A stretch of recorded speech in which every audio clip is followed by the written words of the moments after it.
Number one, many commentators, including the world's leading intellectual, Noam Chomsky, consider Lester Pearson a war criminal. And what Chomsky is referring to specifically is the Canadian government's role, while Pearson was Prime Minister, of delivering U.S. bombing threats to North Vietnam. Canada, on the International Control Commission, the UN's International Control Commission, which was created in the early 50s to bring peace to Vietnam.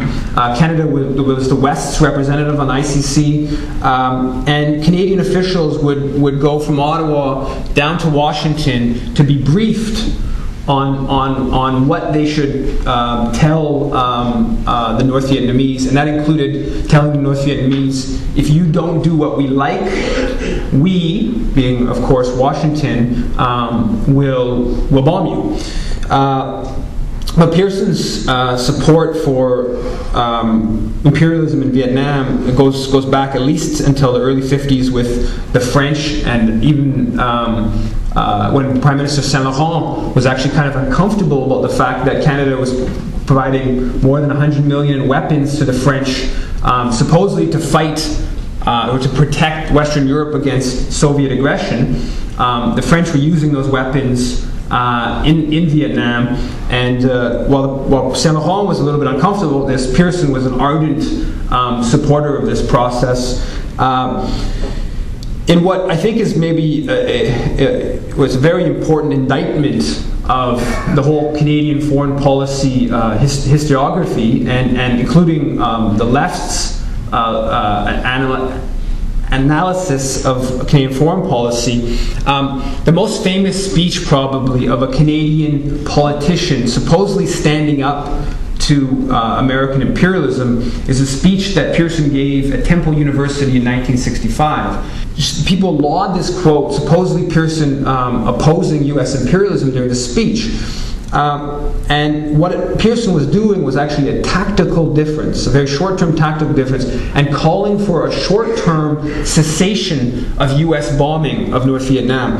And the rest of the speech, or another part of the speech reads, quote, this is Pearson speaking, "The situation cannot be expected to improve until North Vietnam becomes convinced that aggression, in whatever guise, for whatever reason, is inadmissible and will not succeed." So that's in Canadian foreign policy studies, that speech is by far the most famous example of Canadian opposition to U.S. imperialism. And I think Pearson, that passage shows very clearly that Pearson did not oppose U.S. imperialism in Vietnam. In fact, supported it. Canada provided significant aid to South Vietnam to support the U.S. counterinsurgency efforts. 20 to 30,000 Canadians fought in Vietnam, went enlisted in the U.S. Army to go fight in Vietnam. And so, while during the Spanish Civil War, when Canadians wanted to go over to Spain to fight against the rise of Franco's fascists, who were being supported by Mussolini's Italy, by Hitler's Germany, the Canadian government brought in the Foreign Enlistment Act to block Canadians from going to defend the elected government in Spain.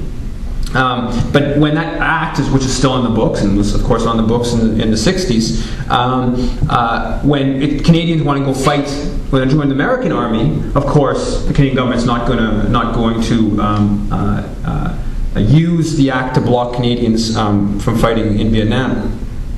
As well, Canada provided the Americans with the ability to test Agent Orange in New Brunswick. So that's the top 10 things I think we should know about Canadian foreign policy that provides a bit more context of what this country does in the world and has done in the world.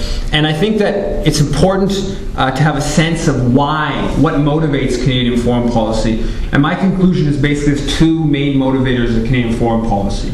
One is a support for empire, historically supporting the British Empire, today supporting the American Empire.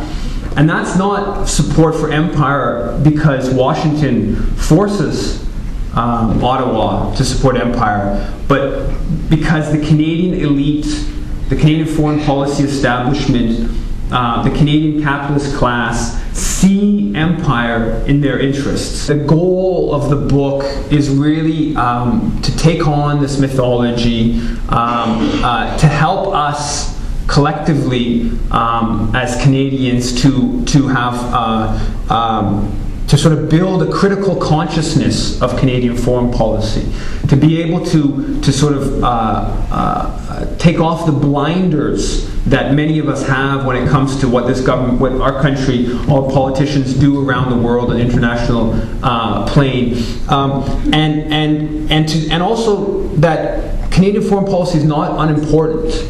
I think there's a lot of people that sort of think, oh, what Canada does is sort of irrelevant. Canada is a G7 country that has quite a bit of power on the international sphere, and it's important that we build a movement in this country that takes Canadian foreign policy seriously, and if this is a democracy, I think it's our responsibility to take ownership of Canadian foreign policy and not to just leave it up to this foreign policy establishment, the military contractors, the generals, the mining companies, the banks, a handful of politicians, not just leave it up to them to decide how this country acts around the world, but to really democratize Canadian foreign policy, to have a situation where it's growing numbers of Canadians who are participating in solidarity movements, participating in directing Canadian foreign policy, and ultimately working to make for a more just world. And I'll leave it at that. Thanks.